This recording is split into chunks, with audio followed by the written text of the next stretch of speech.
6 دسمبر 1992 آزاد ہندوستان کی تاریخ کا ایک ایسا بدنصیب دن ہے جو کبھی نہیں بھلایا جا سکتا۔ فسطائی طاقتوں نے براہ راست ہمارے دستور کی بنیادوں پر حملہ کر دیا۔ یہ وہی دن ہے جب ہمارے ملک کے سیکولر اقتدار کی نشانی بابری مسجد زمین بوس کر دی گئی۔ تاریخی مسجد کو تحفظ فراہم کرنے میں حکومت کی ناقابلیت یقیناً ایک دھوکہ ہے۔ 20ویں صدی کی شروعات ہی سے بابری مسجد نے اس طرح کے بے شمار دھوکے اور حملوں کو دیکھا ہے۔ بابری مسجد کی تعمیر 1528 میں بابر کی فوج کے ایک جنرل میر بخی نے کی تھی۔ اسی جگہ پر مندر ہونے کے کوئی تاریخی شہادت موجود نہیں ہے۔ 22 دسمبر 1949 کو شرپسند فرقہ پرستوں کے ایک گروہ نے گورکھ ناتھ مٹھ کے سنت دگ وجے ناتھ کی سرپرستی میں مسجد میں داخل ہو گئے اور رام کی مورتی اندر رکھ دی گئی۔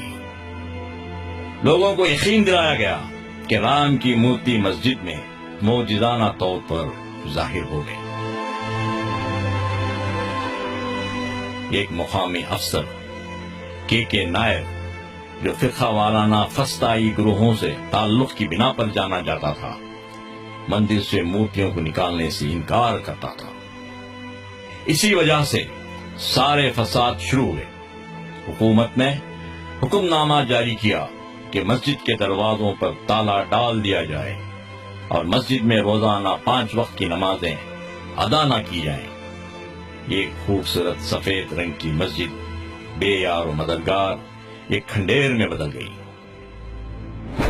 1986 بابری مسجد نے ایک اور دھوکے کا نظارہ کیا جب ضلع جج نے حکم صادر کر دیا کہ مسجد کے دروازے کو پوجا کرنے کے لیے کھول دیے جائیں۔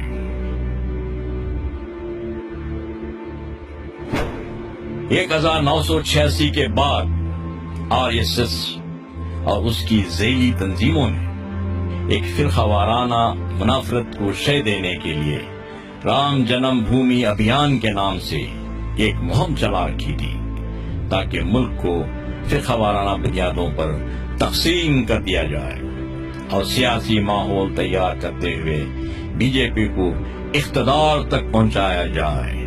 ستمبر 1990 میں B J P leader LK Advani نے ایودھیا تک ایک رتھ یاترا شروع کی، جس کے نتیجے میں ملک کے مختلف مقامات پر سینکڑوں مسلم مخالف فسادات ہوئے۔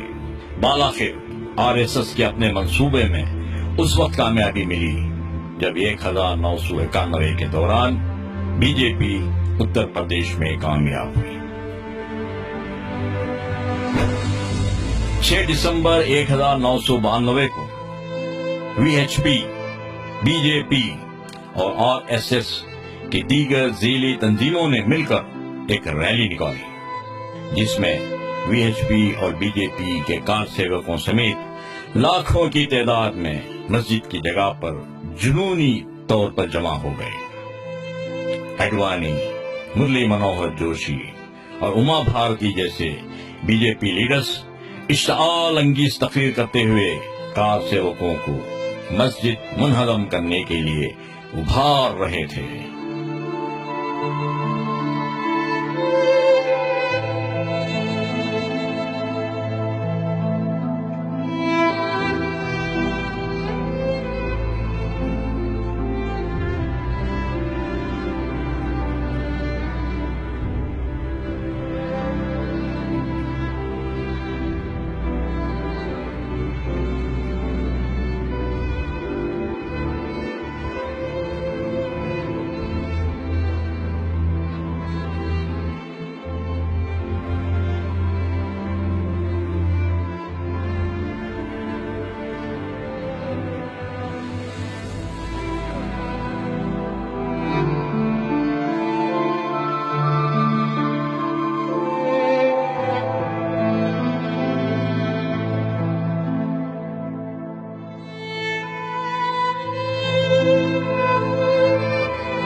مرکزی حکومت اور پولیس خاموش تماشائی بن کر سارے حالات کا نظارہ کر رہی تھی۔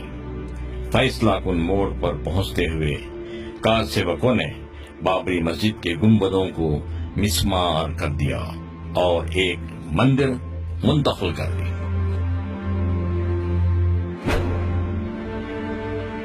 بابری مسجد انہدامی معاملے سے جڑی سازش کی مکمل تحقیق کے لیے مقرر کردہ کمیشن نے اپنی رپورٹ کو 17 سال کے طویل عرصے پر دیا، مگر کانگریس کی قیادت والی یو پی اے حکومت نے مسجد انہدامی کے مجرموں اور قصورواروں کو سزا دینے میں ٹھیک اسی پست ہمتی اور بزدلی کا مظاہرہ کیا جو 1992 میں کیا تھا۔ سپٹمبر 2010 کے دوران ایک اور دھوکہ دیا گیا اور اس وقت معاملہ عدلیہ کی طرف سے تھا۔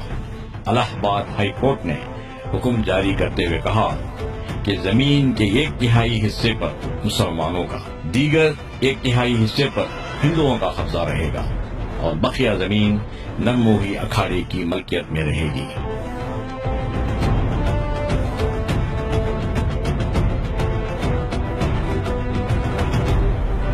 اب معاملہ سپریم کورٹ میں موجود ہے۔